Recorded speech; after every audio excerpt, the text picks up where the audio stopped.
BJP का formula 40 तैयार। हाजीपुर से पशुपति चिराग में कौन, कुशवाहा मांझी को कितनी सीटें। लोकसभा चुनाव को लेकर अब एनडीए और महागठबंधन दोनों ही सीट बंटवारे को अंजाम देने की तैयारी में है।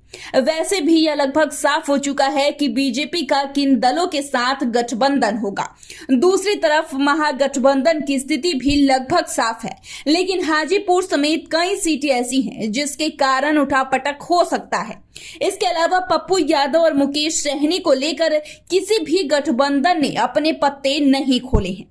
वैसे भी मुकेश सहनी यह कह चुके हैं कि बीजेपी 5 सीटें देगी तो भी उनके साथ नहीं जाएंगे। तो दूसरी तरफ पप्पू यादव भी महागठबंधन की तरफ अपने झुकाव को कई बार दिखा चुके हैं। ऐसे में ज्यादा संभावना है कि या तो ये नेता अकेले चुनाव लड़ेंगे या तो महागठबंधन के साथ जाएंगे। इन सबके बीच ऐसी खबरें आ रही हैं कि एनडीए में सीट बंटवारा हो गया है, लेकिन पशुपति और चिराग बीजेपी के लिए बड़ी चुनौती बने हुए हैं। खासकर हाजीपुर पर बीजेपी किनसे कुर्बानी लेती है, यह चर्चा का विषय बना हुआ है। आइए इस वीडियो में जानते हैं कि बीजेपी ने सहयोगियों को साधने के लिए कैसा फॉर्मूला बनाया है। आपको बता दें कि बीजेपी ने भले ही सीट शेयरिंग को लेकर औपचारिक ऐलान ना किया हो, लेकिन खबरें हैं कि राज्य की 40 लोकसभा सीटों पर बीजेपी खुद 30 से 31 सीट पर लड़ेगी। वैसे भी बीजेपी के बड़े नेता कई बार संकेत दे चुके हैं कि पार्टी कम से कम 30 सीटों पर चुनाव लड़ेगी। ऐसे में मात्र 10 सीटों से ही पार्टी अन्य सहयोगियों को साधने की कोशिश में है। इसी कड़ी में बीजेपी गठबंधन में शामिल लोजपा के दोनों गुटों को 6 सीटें, उपेंद्र कुशवाहा की पार्टी राष्ट्रीय लोक जनता दल को 2 सीटें और जीतन राम मांझी की पार्टी हम को 1 सीटें देने की तैयारी में है। जानकारी के अनुसार बीजेपी ने जिन सीटों पर 2019 में जीत हासिल की थी उसको अपने पास रखेगी। वहीं पार्टी उन 16 सीटों में से 13 पर भी चुनाव लड़ सकती है जिस पर 2019 में जेडीयू और लोजपा को जीत मिली थी। हालांकि बीजेपी किन सीटों को अपने पास रखेगी इस पर अभी कुछ नहीं कहा जा सकता है, पर पार्टी ने बिहार में 10 ऐसी सीटों की पहचान कर विशेष तैयारी शुरू कर दी है जिन पर पिछले चुनाव में उनके सहयोगियों ने जीत हासिल की थी।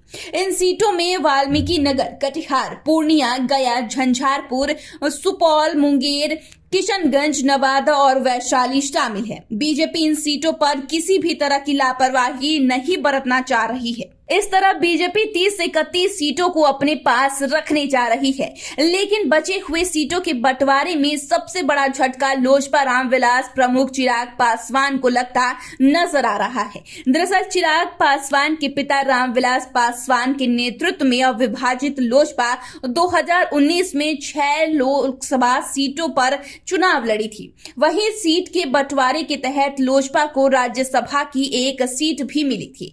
ऐसे में चिराग पासवान चाहते थे कि लोजपा के बंटवारे के बावजूद भाजपा उसी व्यवस्था पर कायम रहे, यानी कि चिराग पासवान ने इशारों में बता दिया था कि लोजपा 6 सीटों पर चुनाव लड़ना चाहती है। दूसरी तरफ पशुपति पारस भी कुछ इसी तरह का दावा करते हुए नजर आए थे। हालांकि बीजेपी की तरफ से बहुत कोशिश हुई कि लोजपा का दोनों गुट एकजुट हो जाए, लेकिन चिराग पासवान और पशुपति पारस किसी भी कीमत पर मिलने के लिए तैयार नहीं है। पर बीजेपी भी इन दोनों में से किसी को भी त्यागने के लिए तैयार नहीं है। ऐसे में खबरें हैं कि बीजेपी बीच का रास्ता निकालते हुए 2019 लोकसभा चुनाव में लोजपा को मिली सीटों को 2 हिस्सों में बांट सकती है, यानी कि 3 सीटें चिराग पासवान को और 3 सीटें पशुपति पारस को मिल सकती है। जाहिर सी बात है कि अगर ऐसा होता है तो यह चिराग पासवान के लिए किसी बड़े झटके से कम नहीं होगा। वैसे भी चिराग काफी नाप तोल कर राजनीति करते हुए नजर आ रहे हैं। ऐसे में क्या वह इतने सीटों पर राजी होंगे, यह देखना दिलचस्प होगा। हालांकि बात अगर चिराग और पशुपति पारस की हो तो इनके बीच सीट बंटवारे से भी ज्यादा बड़ा मुद्दा हाजीपुर लोकसभा सीट है। बीजेपी यह सीट किसको देगी और इसके बाद दूसरे नेता का रिएक्शन क्या होगा, इस पर एनडीए की एकता का भी भविष्य तय होगा। ऐसे में यह देखना दिलचस्प होगा कि एनडीए में सीट सीट शेयरिंग का फॉर्मूला क्या होता है, साथ ही हाजीपुर को लेकर चिराग और पशुपति का क्या रुख होता है। तो फिलहाल के लिए इतना ही। चैनल को सब्सक्राइब कर ले, फेसबुक पेज को लाइक कर ले। वीडियो देखने के लिए आपका शुक्रिया।